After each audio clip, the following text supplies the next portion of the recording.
ढोल नगाड़े के साथ नाचते और खुशी मनाते नजर आ रही ये तस्वीरें राजगढ़ के उदनखेड़ी से हैं, जहां योगेश राजपूत ने यूपीएससी सिविल सेवा परीक्षा 2021 के रिजल्ट में 12वां स्थान प्राप्त किया। दरअसल यूपीएससी ने 749 सीट में से 685 का परिणाम 30 मई 2022 को घोषित कर दिया था।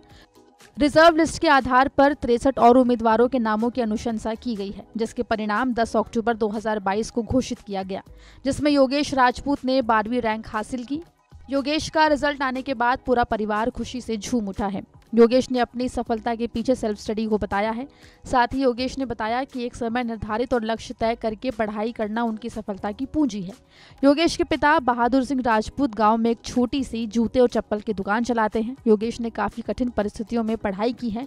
सबसे खास बात यह है कि योगेश ने सेल्फ स्टडी करके दूसरे साल में ये मुकाम हासिल किया है। एक एसी एग्जाम है जिसमें लगभग 10 से 11 लाख लोग रजिस्टर करते हैं, अराउंड 5 से 6 लाख लोग देते हैं।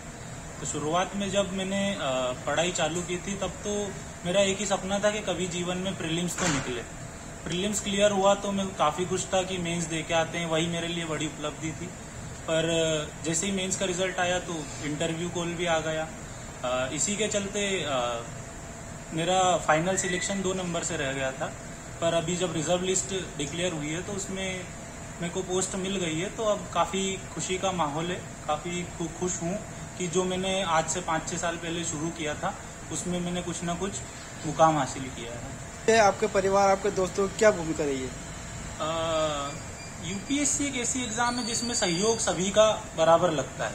अगर यह एक ही व्यक्ति सब कुछ करके और अगर निकाल पाता तो हर कोई इसको क्लियर कर पाता, इसलिए सहयोग तो हमेशा लगता है।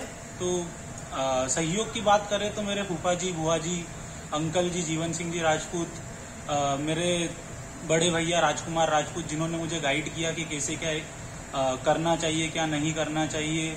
और उनके भी काफ़ी सारे मित्र हैं जो इसी चीज़ की तैयारी कर रहे हैं, तो इन्होंने मुझे काफ़ी प्रेरणा दी और काफ़ी तरीके से गाइडेंस दिया, जिससे कि मुझे काफ़ी आसानी हुई सिलेक्शन लेने में। लाखों युवा इस प्रकार की परीक्षाओं की तैयारी कर रहे हैं, उसके लिए आप क्या देना चाहेंगे उन्हें? मैं यही कहना चाहूँगा कि खुद में विश्वास रखो और कहीं ना कहीं अगर आप 6 से 8 घंटे कंसिस्टेंटली पढ़ाई करते हैं तो यूपीएससी जो है वो भी एक आसान एग्जाम आपके लिए हो सकती है।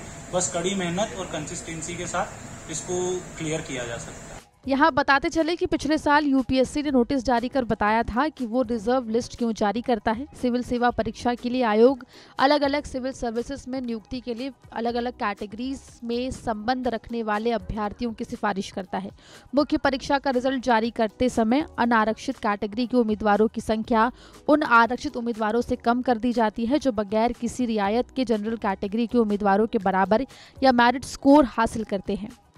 रिजल्ट की ये पद्धति दशकों से चली आ रही है। ऐसा इसलिए किया जाता है ताकि रिजर्व कैटेगरी के ऐसे उम्मीदवार जिनका चयन जनरल स्टैंडर्ड पर किया गया है वो फायदे को देखते हुए अपने रिजर्व स्टेटस के आधार पर अपनी सर्विस और कैडर चुन लेते हैं।